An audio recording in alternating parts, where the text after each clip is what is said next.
I see a lot of people struggle, especially in the IT field.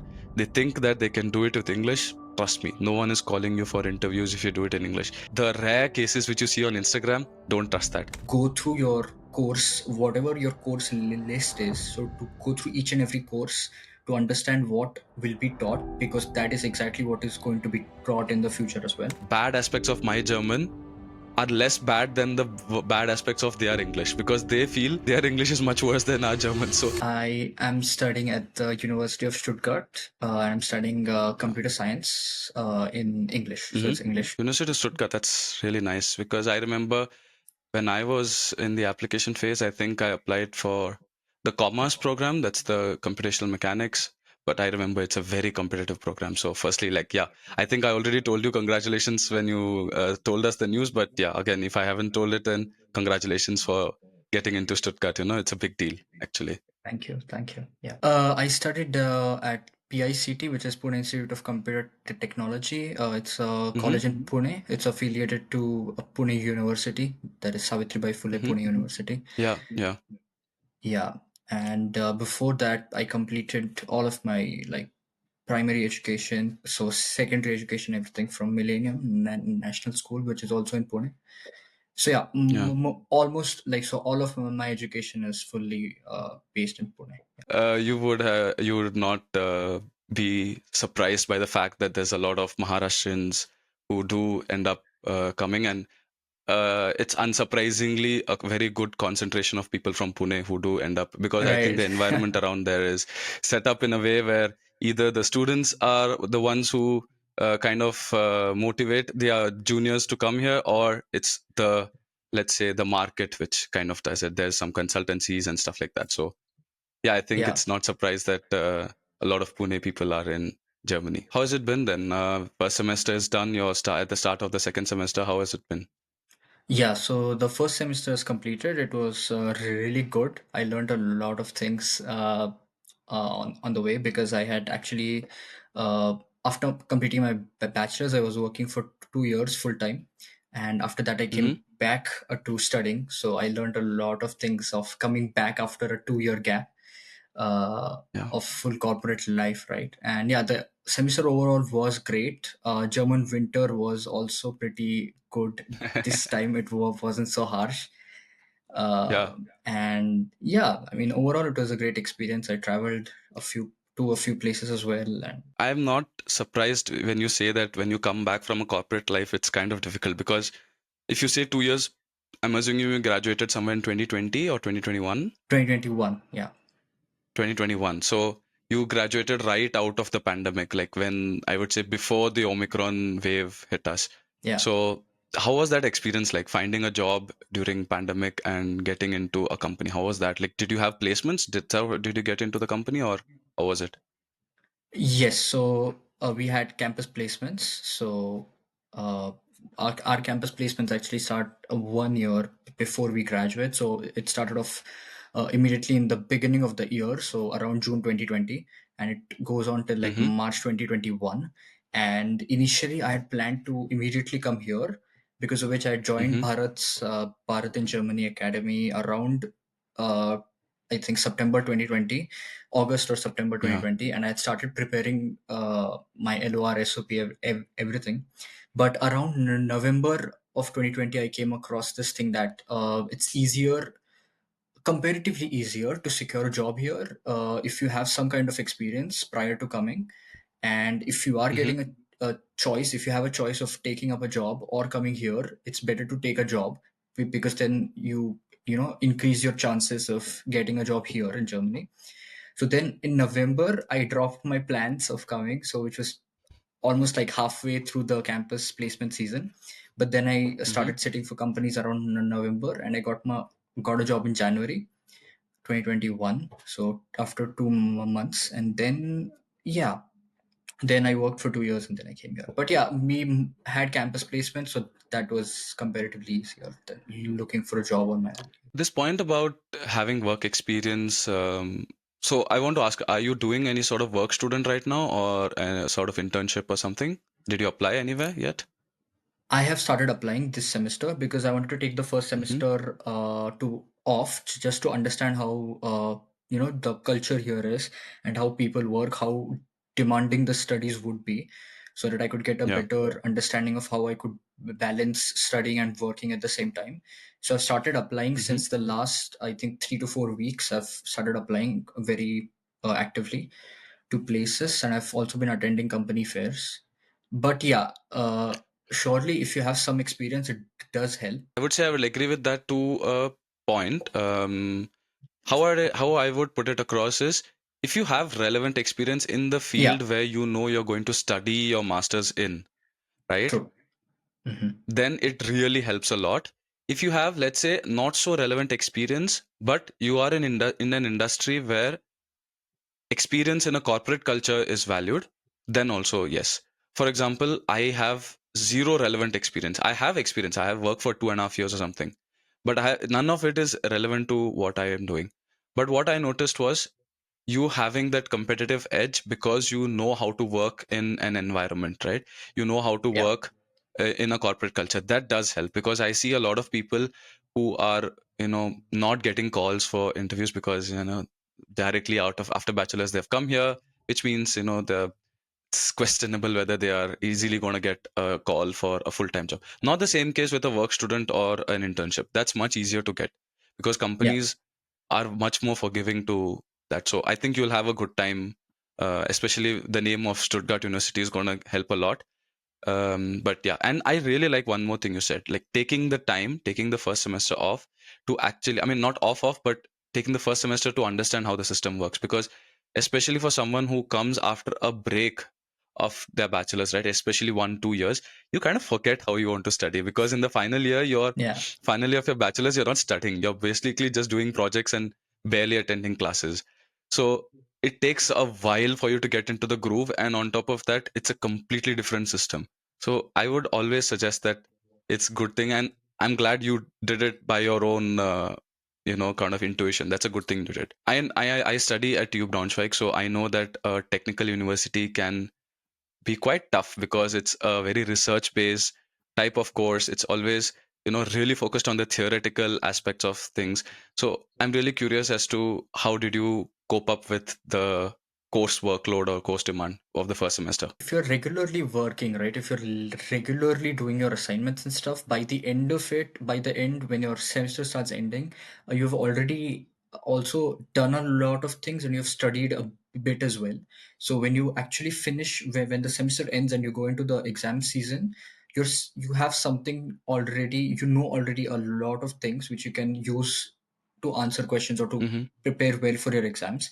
So yeah, what I did was to continuously keep working throughout the semester, not taking off weeks, not doing anything, or just watching shows and stuff like that. Uh, so yeah, if you keep working, I think consistently throughout your semester, I think at the end you're good to go. I think, Vedant, you're telling something which very few people who are at technical universities realize. This is something which I always have found, that the difference between a technical university semester and a semester that you spend in your Indian college is that there you can afford to not work for almost 2 months, 2.5 months, and still cope up with the semester. Here, Yeah. it's not like that. You have to put in the effort each week. It's not a lot of effort. You just have to keep up with it. And I'm really glad you bring up this point, because people create this impression with technical university that it's only research based, it's nothing to do with applications. No, it's not like that.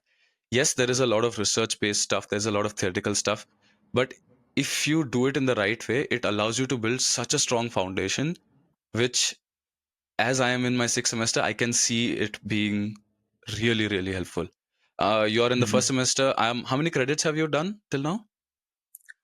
Till now, I've completed 24 credits. Yeah, Yeah. that's pretty much on track, I think. So somewhere between Mhm. 20 and 30 credits is on track for one semester in a technical university. Like applied science universities, generally you can go slightly more. Yeah. But yeah, Yeah. for technical universities, 20 is like a big thing for a lot of people. Yeah, so that's good. So once you are, I would say, close to 60 or 70 credits, right? You'll start reaping the benefits of the amount of effort that you've put in, because that's when you're like, okay, now I know for certain what I'm doing, and I know for certain how the stuff that I've studied in class is going to be applicable. And that's when you really start reaping the benefit. So I'm glad that you took your time to understand how the system works. How about the course structure? Like, how is it? Like, is it what you thought of? Is it something different? Is it meeting your expectations? Because a lot of people do kind of have opinions about that also, when they think it's one thing and they come here and they realize it's completely different. No, so I had actually read up about how the university allows you to give your exams and how they allow you to choose your subject. So it's exactly the same. So we have to finish a total of, I think, 15 subjects over. So the regular period to finish is 4 semesters, of course, but you can still extend it to, I think, 8 or 9 semesters if you want. But yeah, out of those 15 subjects, two of them are compulsory, which we need to take. All the others, it's up to us to choose based on our interests or our past experience or what we want to study and learn. So yeah, it's actually really good as compared to what we have been used to in Indian universities, where it's always like just defined. The syllabus is always given, and everybody has to do the exact same thing. So here, it's completely up to you to choose all your subjects and yeah, gain all the credits. But Vedant, do you think that is always helpful? Because I know I personally find the freedom to craft your own specialization, craft your own choice of subjects really beneficial, because then I can really try, test out stuff, and then I can focus in on what I want to do over, let's say, 2 semesters or 3 semesters. But do you think it's all the people in your class? Let's say, I don't know how many people are in your class, by the way. So it depends on subjects because people generally just register for subjects. So it could be anywhere from like 30 to like 100 plus and stuff like that. But Yeah, I think so I you would can say take maybe average not. 60, 70. Yeah. Yeah, so I would say, let's say 50 also, for that matter. I Mhm. don't think all 50 would be really keen on making their own choice of subject. So, I mean, I can see from the way you're saying it that it's for you that is more important, having the ability to choose and do it. But how, what would you say in general, for someone who's lost and doesn't know how to do it, how do you think they go about it? Like, you probably would have seen a couple of your friends who are having a tough time maybe figuring out how to do it. How do you think is the right way for them to approach when you have such freedom of choices? Because like you said, in your bachelor's in India, I had to choose 2 subjects in the 8th semester. That's it. I had Yeah, nothing else true. to choose from. Two, maybe four subjects across the last year, but other than that, nothing. Whereas here, out of the 15 subjects or 12 subjects which I'm doing, I think most 60-70% is my choice. So how do you Right. think is the best way to go about that? So yes, it's true. A lot of people actually don't know how to choose their subjects. So what they end up doing is that they just look at what their friends are taking, and so that because they are taking it, and because a lot of other people are taking it, they just say, "Okay, fine, then even I'll do it because I have somebody to prepare this with," rather than me having to go through all of this and then try to find out something that I like. But what I do think is that for every person, because now you have this kind of a freedom here in Germany, it's great to go through your course, whatever your course list is. So to go through each and every course to understand what will be taught, because that is exactly what is going to be taught in the future as well. So to understand what each course contains, the curriculum, and then I'll try to align it with your own interests and what you're trying to achieve, what your specialization is, or what field of the field you want to go into, what particular area you want to focus on. So just choose those courses.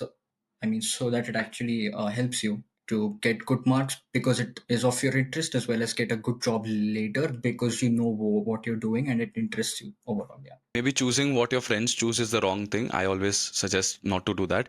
But do you think speaking to professors helps, speaking to mentors? Do you have something like that? Do you have a mentor who's like a VME, like a Wissenschaftlich Mitarbeiter, or a professor or something like that, who guides you, not necessarily tells you what to do, but at least guides you and tells you what the market demands, or what this subject could mean in connection with that one? Do you have someone like that, or do you use a service like that?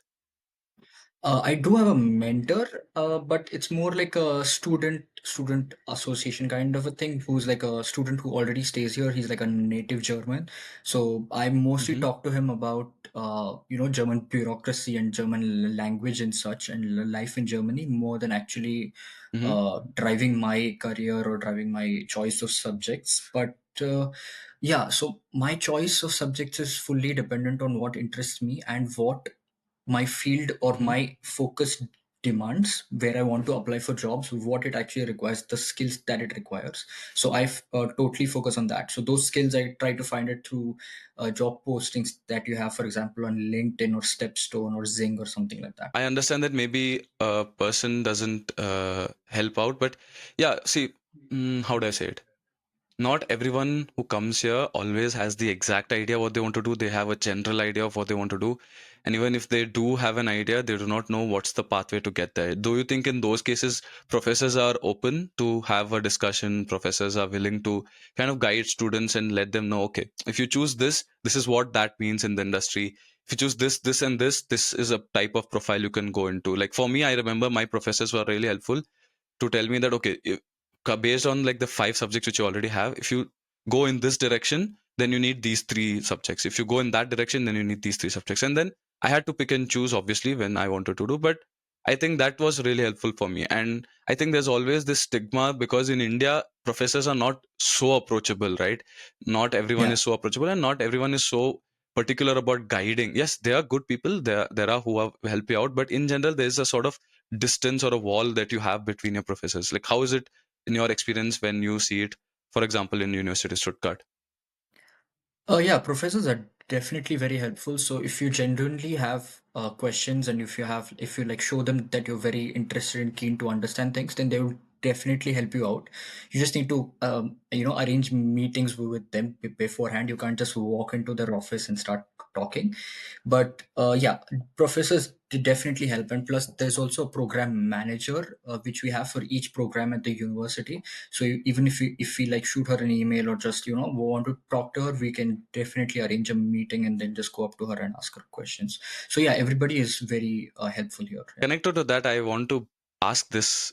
Like, obviously, 6 months or the 8 months which you have spent here, not every day would have been the greatest. Not every day would have been on a positive note. There must have been down notes. Like, going on a larger canvas, how was your first 8 months here in terms of the life, understanding how to be independent? This is stuff that we generally do talk about with students, that kind of learn to do stuff on your own, because like, yeah, nobody's going to come and help you out here. And I really like the point where you said that you have to shoot an email from your side and arrange this as a self initiative rather than hope them that they will come and help you out. So how has that part of your life in Germany been over the past 8 months? I would say that I've become very independent and also very confident in doing a lot of things which I wouldn't have been able to do back in India, because I knew that there was somebody here to help me out. So here, because there's nobody at all, I have to do everything on my own. So initially, it was very tough when I came here. The first 1 or 2 weeks, it's like you're completely on your own in a totally different country, and you don't know anybody here. So you have to learn to do Yeah. very simple things like taking out the trash and cleaning everything, each and everything. And talking to people, especially in a country like Germany where people only talk German. So if you don't know German, then it's a kind of a hurdle to go up to people and talk. So yeah, in the past 8 months, I would say I've definitely grown much more independent than I would have ever if I would have only stayed in India. And yeah, I've also started understanding how things work and how people react to certain things. Especially, for example, if you start talking in German to German people, they open up more easily as compared to if you're trying to just Yeah. converse with them in English, because they have their own inhibitions as well. So Yeah. yeah, I've learned a lot, I would say, in the past 8 months. Can I ask what level your German is in right now? I am at B1 and I'm planning to give the B2 That's exam in September, around September. That's a good level to be in. Once you cross B1 and you're closer to B2, it's pretty much you can understand most conversations. If it's Yeah. like people who are not teenagers, because whatever teenagers speak in 2.5 years, I have understood zero words of it because they speak in a slang which no one understands. Yeah. And maybe not the Bavarian accent, but rest of German, I would say like 60-70% of the population's German you can understand.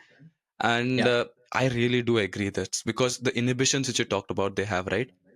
I always felt that my German, the bad aspects of my German are less bad than the bad aspects of their English, because they feel worse to make a mistake in English than we do in German, and we shouldn't feel that much because their English is much worse than our German. So it just keep saying stuff because eventually you Correct. will get a hang of it. And yeah, you can always. It's not an exam.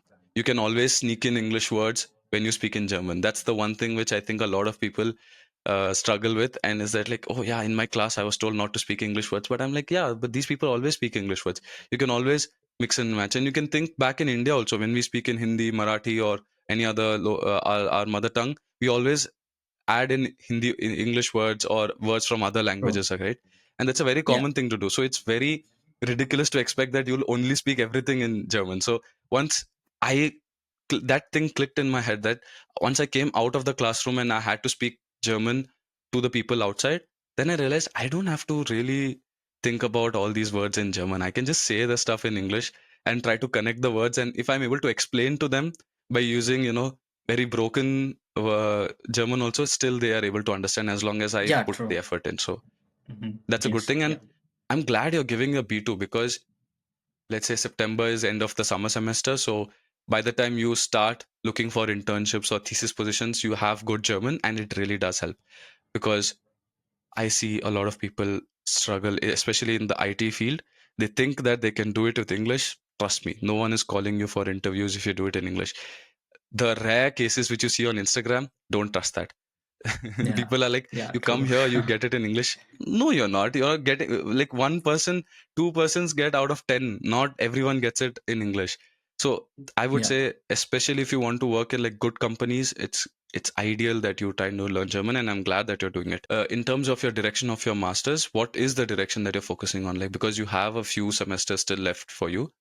So what is your focus in? So as I said, I'm studying computer science. So I'm actually focusing on data engineering, data analytics, and software engineering, all of those combined. And I'm also sneaking in a bit of visualization and stuff like that, information visualization, data visualization, and stuff like that. So eventually, I hope I'd be ready for job roles that are software engineering based, or data analytics, or ML and stuff like that. Yeah, you're pushing closer towards the data science direction than Yeah. like pure computer science. One Hmm. piece of advice I would give you, because I'm also in that field, although I Okay. do computational science engineering and I'm from the mechanical background, but right now my focus is on machine learning tools applied to engineering problems. In my Hmm. particular case, it's a very difficult thing to do because companies are just now, waking up to this. So it's not a lot. But even for a pure data ML positions, I would say make sure you have versatility. And I can already see you have versatility. You're not only restricting yourself to only ML, you're saying, okay, I can go into data analytics, I can go into software engineering. That's a good thing to do. But so my advice would be to keep yourself slightly open because Yeah. everyone is on the hype train of machine learning, whereas Yeah. 90% of the people who are actually doing machine learning, they don't know what they're doing. They're just using Yeah. some libraries and trying to get results, and they don't know what's the math behind it. And I was that Yeah. person a True. year ago. I was just doing that same thing, but once I realized that you have to stand out, you need to know something different, I would say it's good that you're focusing on other aspects also. That's a good thing to do. Yeah. Is there any lacks or any gaps which you still think where you need help with, or you are still trying to figure out how to make that work, how to make this work? I think there's only one thing that I think I am kind of struggling right now is basically to just talk to Germans in the sense to network more than just talking to Germans, right? To build Mm-hmm. networks, because even though I say that I can understand German and I can speak German, speaking is generally the most toughest of all the other three things that we do. So when it actually comes to going to a job fair and talking to people in German, when all Germans come together, they speak so fast, right? That it's actually difficult to keep picking up on words and start making your own contributions to that. Apart from that, also to start building networks. So what do you think is how do you think I can go about this? Let's address part of the question first, and let's go to the German aspect of it, right? I would Hmm. suggest there's two things I will give you. The first one is an easy one, which is listen to a lot of German. And there Right. are really Okay. good podcasts available. Easy German has a Easy really, German. really Yeah. good podcast series. It's so Yeah. conversational, and the thing is, they don't come at it from only learning German perspective. They come at it from an interesting podcast perspective, right? Right. That is, the podcast has to be interesting beyond just learning the language. And that leads me to my second point. When you want to speak to other people, right? Focus on what you want to say rather than how you're saying it. I noticed that a lot of times people say that, okay, this is the structure of grammar I'm supposed to follow. This is what I'm saying. I want to translate it this way. Don't care about that. Care about what you want to say. If you know what you want to say, you will say it even when you cannot speak a word. You will say it because Right. I noticed this right when I was doing A1. Imagine in A1, how many words can you speak? Barely any few words. You can barely Right. Right. can True. string together sentences, right? When I was in A1 transitioning to A2, I remember that some of the students came across from A1 to A2 in my class, and it was a very small class. It was a local teacher in Belgaum, and I remember one day there's some topic which came up, and I gave my opinion on that topic, and suddenly everyone is like, "Why do you have s- such an easy time saying these things?" I'm like, "That's because I have an opinion on stuff to say. I don't Hmm. I don't mind making mistake in the language as long as I have an opinion to say something." And that's when they're like, "Oh, are you so sure? What if I give you a random topic? Can you speak?" I'm like, "Yeah." And then I realized that that's the moment I realized it's more important what you have to say. If you have an opinion about things, it doesn't matter how bad your communication is, you will be able to communicate that. And in general, I can see from the way you're speaking right now in your English, rather than just the language aspect, the communication of your ideas is very good. Despite how good or bad, of course, your English is quite good, but despite how good or bad your English is, your communication of the idea is very good. Just Hmm. translate that into German itself. Communicate the idea first, right? That's Yeah. the Hmm. most important thing which I've noticed. Because if I'm able to put across the idea, they don't care about the this. Because in my, I also did till B2, and we in our course we have to give the DSH exam, which is the Deutsch Sprachprüfung für Hochschulzugang. Hmm. And once you pass the written exam, on a separate date, you come and give the mündliche Prüfung. When I went there, I Okay. remember the one mistake I made was I spoke a lot of English words in between. I thought I'll kind of hide it by saying I'll say this word in English. Oh, I cannot remember the German word. It means this. It means that. I was trying to hide it. Ah, okay. They Hmm. found it out. But the reason they still gave me the highest grade ever for, I mean, highest grade for that category is because the idea was very clear what I wanted to say. They understood it straight away. It didn't Right. matter that I was going around in the words. Now that just imagine in a exam perspective, if they were able to do that, that is understand and accept it. Think what they will do in a place where no one is judging you for your language, right? Right. True. They kind of Hmm. will accept it. So I would say focus on the idea. Focus on how expressive you are with the idea.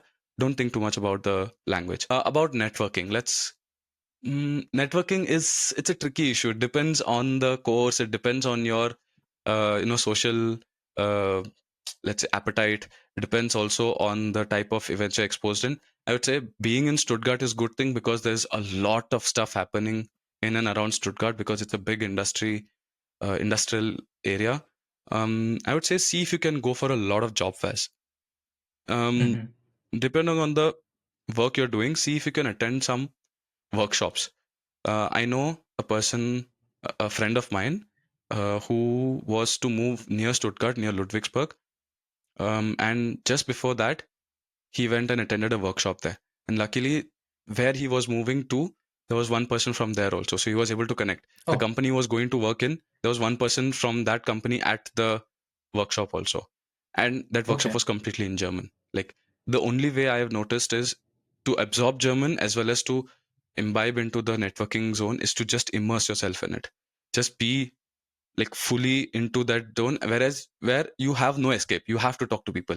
Like if you are Hmm. in a room surrounded by 100 Germans who only speak German, you have to escape by only Yeah. speaking German, right? True. Unfortunately, for someone like me who came 2 years before you did, we were in a situation where we spent most of the time sitting at home or just doing online classes. So very difficult chance for us to network that easily.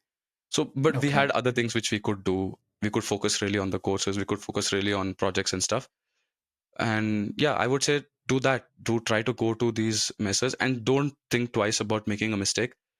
Like I said, most of the cases, their English is much worse than your German. So it's Yeah, okay. yeah, true. Go and talk to these people. Okay, And got if it. you have the appetite for it, try to work in a service based part time job locally, like at a restaurant or at a cafe, if you have the appetite for it, because that immerses you in the language. True. Because if Mm. you are in a fast food joint, you have to speak in German. You cannot speak in English, right? Hmm. If you're in a Yeah. bakery, I know a person who worked in a bakery for a year and a half, and German is flawless. It's really Oh, good. okay. So if you Hmm. have the appetite for it, do that. If you don't have the appetite for it, then you can obviously try to do it with other ways by just podcasts and just talking to other people in German. Just one more thing, okay, very quickly. So, I my first year would be finishing pretty soon in the next 3 to 4 months, right? So I need to my RP fortunately is till February 25, but after that I need to extend it. So at that point of time, if I don't Hmm. want a second year blocked account, right? So because I have the Deutschlandstipendium, and hopefully by that time, if I get a work student job, so would work student and Deutschlandstipendium both at the same time be enough to just justify the amount of money that I get every month? We'll get to the Deutschlandstipendium thing. You hit that kind of a really good detail, but before that, I'll answer your question. Yes, a contract is more than enough. I don't even think you need the Deutschlandstipendium. The contract itself should be more than enough. Because generally, Okay. when you have a work student contract, it will extend for at least 6 months to a year, and it should be more than enough, I would say. In another way, I would say, I do not know how is it with Stuttgart, because I know Stuttgart's Ausländerbehörde is notoriously bad. Like it's known to have very long wait times and all that. In Braunschweig, for example, when I wanted to get my first extension, I didn't have to do anything. I just got my extension. Okay. Oh, okay. Um, yeah, I just got my extension. I was not asked for a blocked account. Now I was finishing. So basically, when I came, I had 6 months visa, and then I got it extended till let's say March of 24. That's 2 months ago, right? So when I had to extend again, because I only had my thesis left, so they extended it only for 1 year. Okay. But Okay. I know other people who don't have their thesis left, they have some subjects also left, so for them they extended it for 2 years without asking for blocked account. So Okay, great. first they had 6 months, extended to 2 years plus another 2 years on top of that. It really changes from city to city. So what I say is, if you have some classmate or someone who's slightly 4 or 5 months or 6 months ahead of you, someone who has to get their extension done in October or November, see what happens with them, right? It could be an indication. I won't say it's exact consistency is maintained, but it could be an indication. Okay. And beyond that, I would just say that yeah, work student contracts should be more than enough, because at least they want to see that money comes into your account consistently. That's all they want to see. Okay. A Yeah. quick note to end on. I think we're already going long, but I want to know about this Deutschland stipendium. How did you get into it in the first semester itself? Because it's pretty tough to get it. Did you apply for it before coming or after coming? Just tell a quick story about that. So no, I applied it after coming because our Deutschland stipendium starts from March, so April to March. So it's from April 24 till March 25.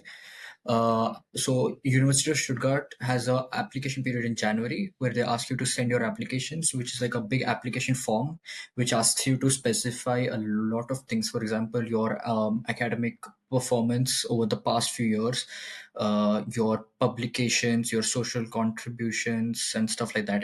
Everything, and based on that, they evaluate your profile and they assign points to each of these things. So they've divided it into education and social contributions and stuff like that, and those people who get like a high score on that as compared to others, they like filter it out and rank them to choose the top 40 of them each year based on their total score, and then they are offered the stipendium then in that case.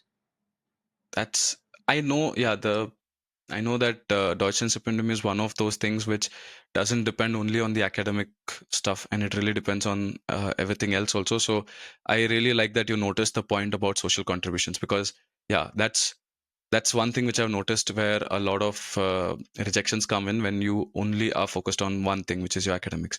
They want to Mhm. look at an all-round kind of a development. So congratulations on getting the Deutschland Stipendium. It seems like you're going quite Thank well. you. Whatever small issues which you think you have, it's not issues. It's just part of the process. So I think you should be sorted for the way. Thank you Okay. for coming on the Thank you. call. This is the first one we are doing. We are trying to get into a new system where we are extending support. And we felt that once student comes here, it's better to offer a call rather than just an email. So and you have really good points, which I think a lot of students will find really helpful. uh, yeah, Yes. so thank you for joining us, and if you ever have anything, you can always write an email, and we'll make sure that we can get to it in a way that really helps from a perspective of someone who's already in Germany.